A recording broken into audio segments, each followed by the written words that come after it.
धीरे धीरे रियांश की हरकतें जिया के दिल में जगह बना रही थीं और वो रियांश पर भरोसा करना चाह रही थी। उनके साथ कंफर्टेबल भी हो रही थी और जिस तरह से आज रुद्र से रियांश ने उसे बचाया था, उसका दिल काफ़ी खुश हो गया था कि वाकई में ही कोई उसके बारे में फिक्र करता है, जो कभी उसके घर वालों ने भी नहीं किया। लेकिन जब जब वो किसी पर भी भरोसा करने की कोशिश करती उसे मिलता तो सिर्फ धोखा। और इस बार भी उसके दिल के साथ कुछ यही हुआ था। वो रात भर पूरी तरह रोते हुए बिता देती है।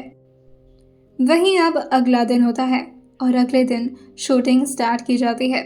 वैसे भी हीरो के छोटे मोटे सीन्स जो कि इंटीमेसी के लिए ही रिकॉर्ड होने वाले थे, उन सारे सीन्स को रियांश जो रात के लिए पोस्टपोन करवा देते हैं और बाकी की क्लिप को दिन में रिकॉर्ड करने के लिए कहते हैं। सुबह तक की रिकॉर्डिंग तो फाइनली कंप्लीट हो जाती है।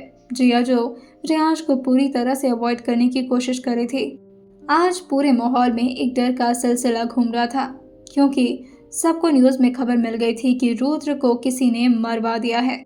लेकिन हकीकत सिर्फ कुछ लोग ही जानते थे।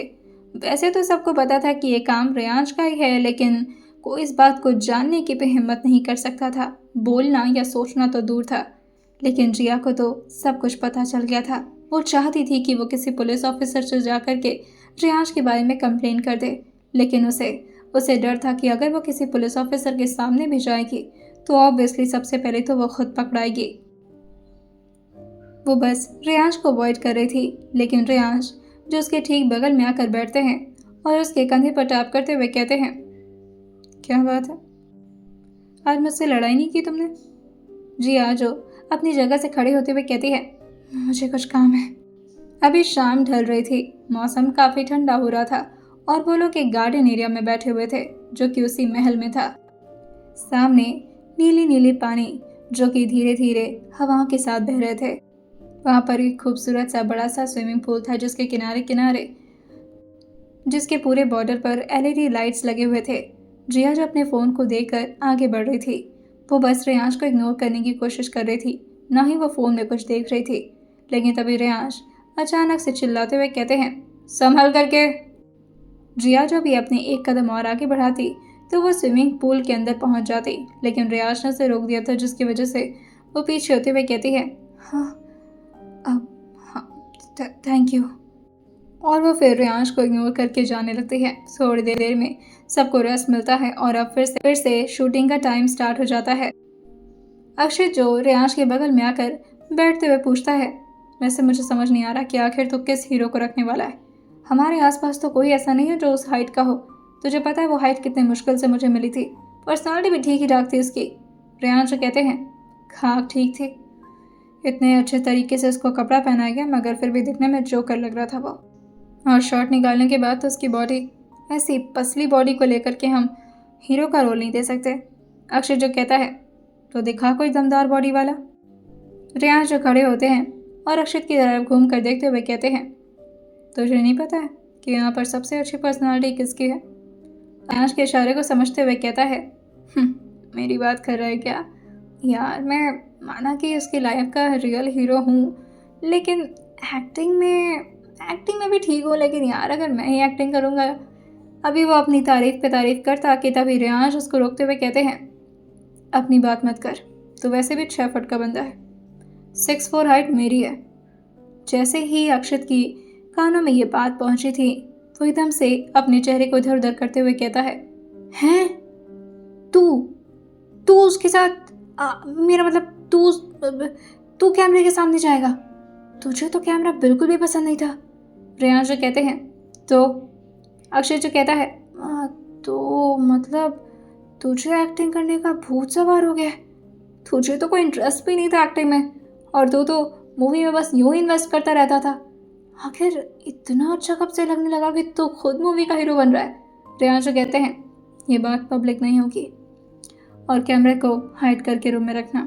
वहाँ पर आसपास कोई क्रू मेंबर नहीं होने चाहिए, ताकि जिया कंफर्टेबल हो जाए। अक्षय जो कहता है, चांस मारना चाहता है उसके साथ? अक्षय की बात सुनकर रियांश कहते हैं, मैं सिर्फ उसको कंफर्टेबल करना चाहता हूँ।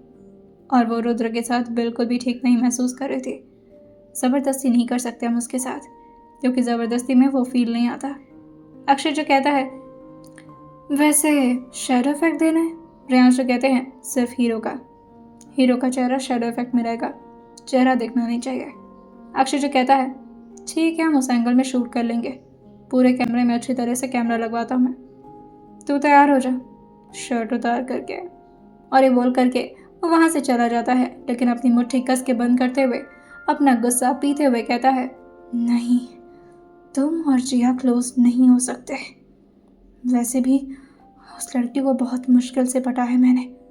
माना कि उसने मेरे पहले प्रपोजल को एक्सेप्ट कर लिया, लेकिन भरोसा दिलाने में कितनी मेहनत लगी है। अगर तू उसके क्लोज गया तो, लेकिन तू मेरा बॉस है और ऑब्वियसली तेरी बात तो मुझे माननी पड़ेगी।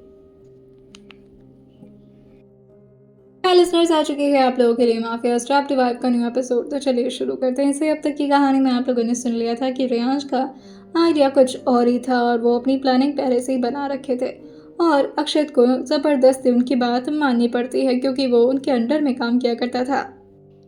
जिया को भी मेकअप आर्टिस्ट अच्छी तरह से तैयार कर देते हैं। जिया ने इस वक्त प्रॉपरली लहंगा और ऊपर चोली पहन रखा था। उसके दुपट्टे भी प्रॉपरली लगाए तो गए थे, लेकिन एट लास्ट वो हट नहीं वाले थे।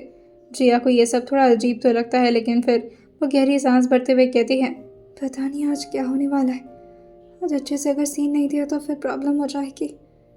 कि तभी पीछे से अक्षित जो सारे मेकअप आर्टिस्ट को बाहर निकालते हुए कहता है एवरीवन आउट, मुझे कुछ बात करनी है हीरोइन से।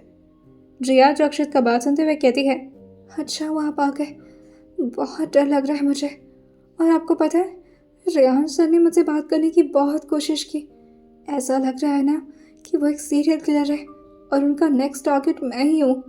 वहीं अक्षय जो कहता है बिल्कुल सही समझ रही हो तुम, तुम्हें पता है तुम्हारे साथ सीन। अभी उसने उतना बोला ही था कि तभी कुणाल जो पीछे से आते हुए कहता है अक्षित सर चलें, हमें सीन्स के लिए कुछ प्रिपरेशन करनी है। अक्षय जो कहता है आ गया उस रेयांश का गुलाम, ज़रूर मेरा काम बिगाड़ने आया होगा, रेयांश नहीं बेचा होगा इसे। और वो जिया से कहता है वेल बेस्ट ऑफ लक, इस बारे में मैं तुम्हें बाद में बताऊंगा अगर मौका मिला तो। और ये बोल करके वो रूम से बाहर निकल जाता है। जिया जो ठीक सामने बैठी थी मिरर के, और वो खुद को देखते हुए कहती है पता नहीं सब ठीक होगा या नहीं, कान्हा जी प्लीज़ आज ठीक तरीके से ये शॉट कंप्लीट कर लो, उसके बाद बस ये 2 महीने जैसे तैसे करके गुजर जाए। एक बार मेरी फिल्म आ गई ना, उसके बाद सब ठीक हो जाएगा। अब बारी थी उन लोगों के फाइनल सीन की, जिसका काफ़ी टाइम से वेट हो रहा था। जिया भी अब उस रूम में पहुंचती है और उन लोगों का शॉट लेना शुरू किया जाता है। जिया जो अभी रूम में थी और बाकी सारे मेंबर वहां से जाने लगते हैं। जिया हैरान होकर अक्षित सर को रोकते हुए कहती है ये सब लोग जा कहाँ रहे हैं, ये क्या हो रहा है, हमें तो शूटिंग करनी थी ना। अक्षित जो कहता है ये एक प्राइवेट शूटिंग है, आई मीन यहाँ पर कैमरा तो रहेंगे लेकिन तुम हीरो के साथ अकेले रहोगी। जिया जो कहती है और हीरो कौन है। वहीं पीछे से एक आदमी जो जिया के कमर को हल्का हल्का अपनी उंगली से टच करते हुए कहता है डोंट वरी, तुम उस हीरो को जानती हो। यह आवाज़ थी तो काफ़ी धीरे, लेकिन इस आवाज़ में एक अलग ही पावर था, एक अलग ऑरा, जिसे जिया महसूस करते हुए अपनी सांसें भरते हुए कहती है नहीं, ये मेरा कोई वहम होगा, ये सच। कि तभी रेयांश जो उसके कमर को अपने हाथों से प्रॉपरली ग्रैब करते हुए कहते हैं आई होप तुम मेरे साथ कंफर्टेबल होगी। जिया जो रेयांश की आवाज़ सुनते ही एकदम से कांप उठती है और वो रेयांश का हाथ पकड़कर तुरंत ही उनकी तरफ मुड़ते हुए कहती है आप यहाँ पर क्या कर रहे हैं, और यहाँ तो कोई हीरो होना चाहिए ना। रेयांश कहते हैं तुम्हें दिखाई क्यों नहीं दे रहा है, तुम्हारे लिए तुम्हारी ज़िंदगी का हीरो मैं ही हूँ, लेकिन तुम किसी और को मौके पर मौका दिए जा रहे हो और मुझसे दूर जाने की कोशिश कर रहे हो। जिया जो रेयांश की ऐसी अजीबोगरीब बात सुन करके पीछे होते हुए कहती है मैं आपके साथ ये सीन नहीं कर सकती। रेयांश कहते हैं तुम परेशान मत हो, इसमें कोई किसिंग सीन नहीं है। जिया जो कहती है मैं किस करने भी नहीं वाली थी आपको।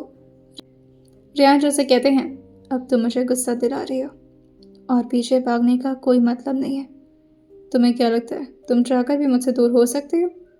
जिया जो रेयांश की आंखों में अजीब सा ऑब्सेशन देख पा रही थी। वैसे तो पूरे कमरे में सिर्फ कैंडल लाइट चल रही थी, लेकिन उसके बावजूद भी रेयांश की बातें, रेयांश का वो अजीब सा पागलपन जिस तरह से वो जिया को देखकर एक एक कदम अपने उसकी तरफ बढ़ा रहे थे, ये थोड़ा अजीब था। जिया के लिए फर्स्ट टाइम एक्सपीरियंस था, जिसकी वजह से वो काफ़ी डर रही थी। उसने सिर्फ ऐसी मूवीज़ में देखा था और आज उसके साथ ये सब कुछ रियल में हो रहा था।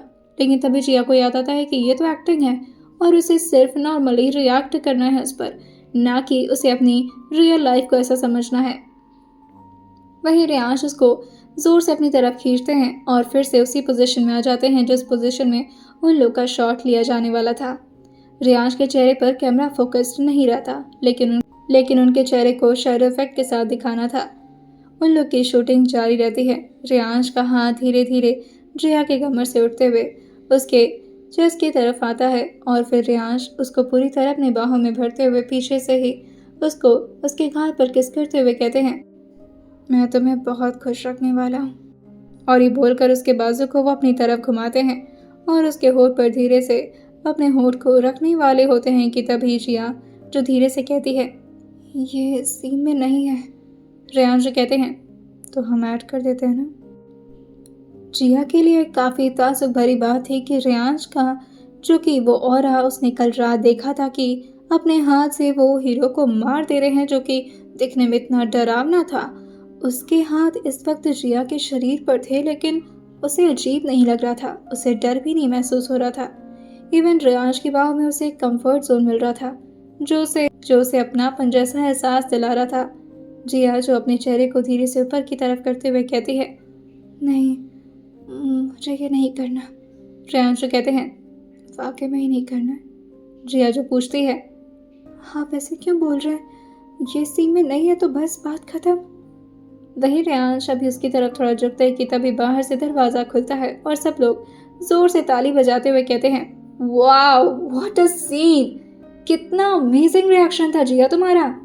जिया के लिए सब लोग क्लैपिंग कर रहे थे, लेकिन रियांश के बारे में किसी को नहीं पता था। और जैसे ही सब लोग रियांश को देखते हैं वहाँ पर सब लोग हैरान रह जाते हैं। लेकिन रियांश एक बार सबकी तरफ अपनी नज़र घुमाते हैं तो सबके चेहरे नीचे हो जाते हैं और इशारे में ही वो कुनाल से कहते हैं, बाहर करो सबको। सब लोग बाहर भी चले गए थे और सबके मुंह एकदम से सिल दिए जाते हैं कि इस बारे में किसी को भी पता नहीं चलना चाहिए कि ये सीन को रियांश ने रिकॉर्ड किया है, वो भी खुद। अक्षय जाते हुए कहता है, वैसे किसिंग सीन तुमने ही कट करवाया था, अफसोस हो रहा है ना। अक्षय की बात सुनकर के रियांश जो अपने शर्ट को अपने हाथ में लेते हुए कहते हैं, इस सीन को लो और उसके बाद से नेक्स्ट शूट की तैयारी करो। और ये बोल करके वो रूम से जल्द बाहर निकल जाते हैं। कुणाल भी अक्षत और जिया को अकेले नहीं छोड़ सकता था, जिसकी वजह से वो जिया से कहता है, वैसे काफ़ी अच्छा सीन दिया तुमने और तुम्हारी एक्टिंग और तुम्हारा एक्सप्रेशन बहुत नेचुरल था, मज़ा आ गया देख करके। जिया जो कहती है, थैंक यू सर। और ये बोलकर वो भी रूम से बाहर निकल जाती है ताकि वो भी चेंज कर ले।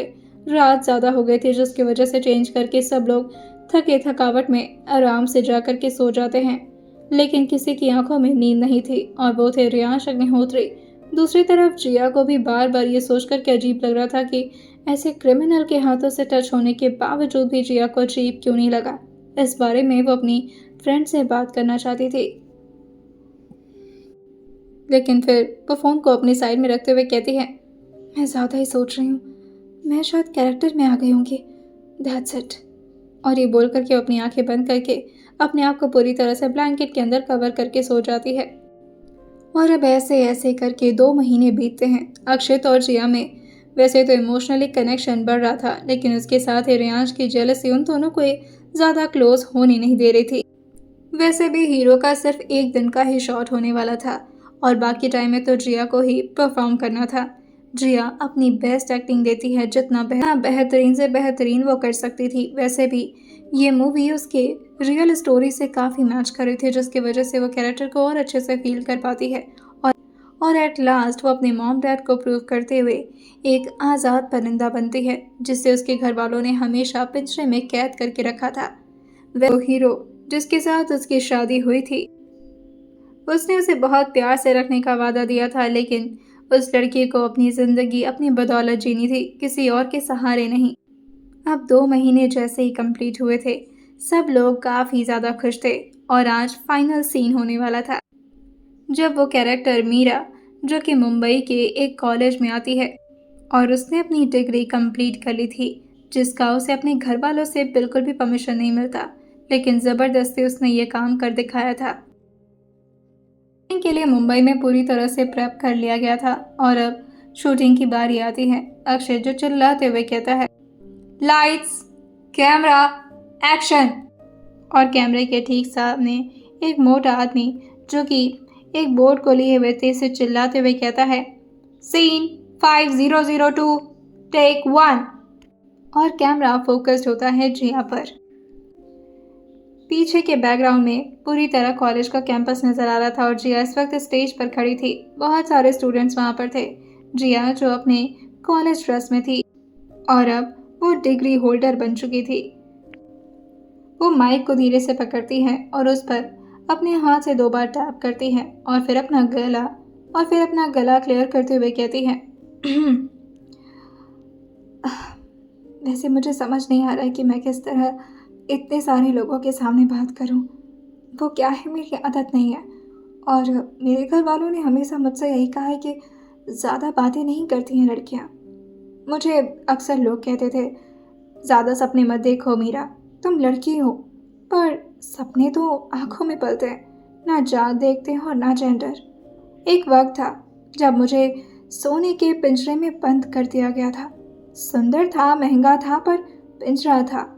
मैं हंस भी रही थी, सच भी रही थी, पर अंदर ही अंदर बहुत घुट रही थी। मेरे सपनों को लड़की के लिए ठीक नहीं है ये कहकर के एक लेबल दे दिया गया था। मेरे हर सवाल का जवाब सिर्फ एक था, शादी के बाद सब ठीक हो जाएगा। और फिर मैं एक अच्छी बेटी होने के नाते अपने इस फर्ज को भी पूरा की, शादी की और अपने घर से दूसरे घर में पहुंच आए, मगर सुकून वहां भी नहीं मिला। शादी करने के बाद भी सब कुछ ठीक नहीं हुआ, लेकिन शुक्र है उन हाथों का जिन्होंने मुझे सिर्फ पत्नी नहीं इंसान समझने की कोशिश की, जिन्होंने मुझे खुद से आज़ाद किया ताकि मैं खुश रह सकूं। आज मैं यहाँ हूँ मुंबई में, अपने कॉलेज के कैंपस में अपनी डिग्री ले चुकी हूँ। हाँ, उसी डिग्री के लिए जिसे कभी बेकार का ख्वाब कहा गया था। आज मैं ये बोलने लायक हूँ कि मैं किसी की बेटी, किसी की पत्नी नहीं, बल्कि खुद भी एक इंसान हूँ और मेरा भी अपना एक पहचान है। और ये सिर्फ इसी वजह से मुमकिन हो पाया क्योंकि मैंने अपने सपनों के साथ कोई समझौता नहीं किया। मैं उन सब लड़कियों के लिए बोल रही हूँ जो चुप रहती हैं पर उनके अंदर तूफान पलता है। सुन लो दुनिया, लड़कियाँ सिर्फ शादी के लिए नहीं होती, उनके भी सपने होते हैं और जब वो सपने सच होते हैं तब नए दौर की शुरुआत होती है। वैसे तो इस सीन को काफ़ी बोल्ड तरीके से बोलना था, लेकिन जिया ये बोलते बोलते अपनी आंखों के आंसुओं को कंट्रोल नहीं कर पाती और वहीं स्टेज पर बैठकर रोना शुरू कर देती है। अक्षय जो ये देखते ही तुरंत अब ये सीन को कट करने वाला था, लेकिन तभी रेयांश उसके कंधे पर हाथ रखते हुए कहते हैं, रो लेने दो उसे और इस सीन को भी मूवी में ज़रूर रखना, इसे एडिट करने की ज़रूरत नहीं है। अक्षय जो धीरे से अपने चेहरे को पीछे की तरफ करते हुए कहता है, पर यह सीन स्टोरी में, कि तभी रेयांश जो कहते हैं, हकीकत स्टोरी से बहुत अलग होता है और मेरी मूवी में चीज़ें रियलिस्टिक होनी चाहिए। इस सीन को ज़रूर रखना, ये किसी के ज़िंदगी का बहुत इम्पोर्टेंट सीन है। और ये बोलते हुए वो जिया को ध्यान से देख रहे थे, जैसे उसके हर एक आंसुओं के बूंद को रेयांश अपने दिल में महसूस कर पा रहे हों। उसे इस तरह रोता देखकर कि वो और ज़्यादा अपने आप को कंट्रोल नहीं कर पाते और वहीं दौड़कर उसके ठीक सामने आकर के उसे उठाते हैं और उसको ज़ोर से अपने सीने से लगाते हुए कहते हैं, सब ठीक हो चुका है जिया, एवरीथिंग इज़ फाइन। और ये बोल करके वो उसके गाल को अपने हाथों में भरते हैं और उसके चेहरे को उठाकर उसके आंसुओं को अपने थंब से पोंछते हुए धीरे से उसके फोरहेड पर किस कर लेते हैं। और अब जाकर के अक्षत ने सीन को कट बोला था। सारे कैंपस के बैकग्राउंड के जितने भी लोग थे, सब लोग इस सीन को देख करके क्लैप करने लगते हैं। और अब फाइनली इस मूवी की एंडिंग होती है। ये इस मूवी की एंडिंग तो ज़रूर थी, लेकिन जिया के लिए ये एक नई शुरुआत थी, एक चैलेंज की शुरुआत। अब जाकर के उसे दिल में रियल डर लगना शुरू हुआ था कि जब ये मूवी फाइनली उसके घर वालों तक पहुंचेगी तो उन लोगों का क्या रिएक्शन होगा। दूसरी तरफ जयशंकर त्रिपाठी जो काफ़ी खुश थे, और होते भी क्यों ना, अब उनकी ज़िंदगी में सब कुछ सेटल्ड था। फाइनली अब वो यूपी के सीएम जो बन चुके थे। 1.5 महीने पहले इलेक्शन का वक्त, इलेक्शन के ठीक एक दिन पहले जिया के मौत की खबर पूरे मीडिया में फैला दी जाती है और ये बात फैलते ही सब लोगों के दिल में जयशंकर त्रिपाठी के परिवार के लिए निराशा जाग जाती है। सब लोग उनके लिए इमोशनल हो गए थे। वो इलेक्शन के ठीक एक रात पहले जिया के शव को जलाते हैं, जो कि कोई और ही लड़की का शव था और बस मीडिया में इस तरीके से दिखाया गया था कि वो जिया लगे। और अगले दिन सारे लोग, इवन जो दूसरे पार्टी को भी वोट देने वाले थे, उनका भी वोट जिया की तरफ ही जाता है और ठक्कर और बाकी के पार्टीज वालों का मुंह चोखा बन चुका था। और इसी बात का जश्न अभी भी जयशंकर त्रिपाठी बहुत ही उत्सव के साथ मना रहे थे। वहीं वो जिया की मम्मी और उनके घर के सारे औरतों को इकट्ठा करते हुए कहते हैं, एक बात तो है, मरने के बाद ही वो लड़की हमारे बहुत काम आई। श्वेता जी जिया के बारे में इस तरह की बातें सुनकर के दिल ही दिल में बहुत घबराया करती थी। वो भी कृष्ण की बहुत बड़ी भक्त थी और बस उनके पास सिर्फ एक ही ऑप्शन था और वो था उनका प्रेयर। वैसे तो जिस हालत में वो थी उन्हें अपने लिए प्रे करना चाहिए था, लेकिन हर दुआओं में वो सिर्फ जिया की खुशियां मांगती थी। फ्लैशबैक कंप्लीट होता है और अब फाइनली 2 महीने कंप्लीट हो चुके थे और उसके साथ ही मूवी का लास्ट सीन भी। सब लोग काफ़ी एक्साइटेड थे, लेकिन सबसे ज़्यादा खुश अक्षित था। और एक तरफ जहाँ पर खुशियाँ और जश्न मन रहा था, दूसरी तरफ रियांश की आंखें अभी भी जिया को ध्यान से देख रही थी और वो उसका हाथ पकड़ते हुए उसे धीरे धीरे स्टेज से नीचे की तरफ लाते हैं। बहुत सारे बॉडीगार्ड्स ने रियांश और जिया को घेर लिया था। वहीं कुछ मेकअप आर्टिस्ट जो जिया को अपने पास बुलाते हुए कहती हैं, चलिए मैम, हम आपकी ड्रेस अब चेंज करवा देते हैं, उसके बाद आपको मीटिंग के लिए भी निकलना है और फिर आज रात तो आपका कि तभी रियांश उससे कहते हैं, वो बाकी के काम खुद कर लेगी, आप लोग जाकर अपना काम करिए। लेकिन जिया को रियांश की सच्चाई पता चल चुकी थी और इन 2 महीनों में अक्षित ने कोई कसर नहीं छोड़ी थी कि वो रियांश की बुराई जिया के सामने ना करे, जिससे जिया के भी दिलो दिमाग में रियांश की हकीकत बैठ चुकी थी। वो रियांश के बारे में ऐसी भी बुराई किया था जो एक्चुअल में रियांश नहीं करते थे। लेकिन अब जिया अक्षित की बातों पर ज़्यादा भरोसा करती थी। वो अपना हाथ छुड़ाती है और अक्षित की तरफ आगे बढ़ जाती है। अक्षित जो रियांश के सामने ही जिया को जोर से हक करते हुए कहता है, कॉन्ग्रेचुलेशन। और उनकी आंखों की जलन अक्षित को बहुत सुकून देती हैं। वो फिर से जिया के गाल पर अपने हाथ को रखते हुए रियांश को और तेज सुनाते हुए कहता है, finally my girl is now a superstar. हाँ, जिया जो स्माइल करते हुए कहती है, हाँ वो तो है, पर अभी मूवी लॉन्च तो हो जाने दीजिए। अक्षित जो कहता है, जल्द हो जाएगी और उसके बाद हमारा भी कुछ ना कुछ हो ही जाएगा। जिया जो कहती है, अब मुझे जाना है। अक्षित जो कहता है, चलो मैं भी साथ में चलता हूँ। लेकिन रियांश उसको रोकते हुए कहते हैं, मुझे तुमसे कुछ काम है अक्षित। अक्षित को पता था कि कुछ ऐसा ही होने वाला है, क्योंकि जब भी रियांश के सामने वो जिया के साथ कहीं जाने की कोशिश करता था, रियांश हमेशा उसे किसी काम में फंसा लिया करते थे। अक्षित को तो ये बात क्लियरली समझ में आ रही थी कि वो जिया को पसंद करने लगे हैं, लेकिन ये बात जिया को नहीं समझ में आती। और रियांश को भी कुछ ऐसा ही लगता है कि वो सिर्फ जिया की हालत को देख करके उसके ऊपर सिंपैथी फील करते हैं और उनके दिल में जिया के लिए कोई लव वाली फीलिंग तो नहीं है। अब ये सच था या नहीं, ये बात क्लियर बाद में होगी। आइए जानते हैं इसे आने वाले एपिसोड में कि आगे क्या होने वाला है और क्या जयशंकर त्रिपाठी के चेहरे की मुस्कान हमेशा बनी रहेगी या फिर कोई नई प्रॉब्लम उनकी लाइफ में आने वाली है। आइए जानते हैं कैसे होने वाली है इस मूवी का रिव्यू पब्लिक के थ्रू। आइए जानते हैं इसे आने वाले एपिसोड में और सुनते रहिए माफिया ट्रैप डिवाइस सिर्फ और सिर्फ स्टोरी विद सौम्य के साथ।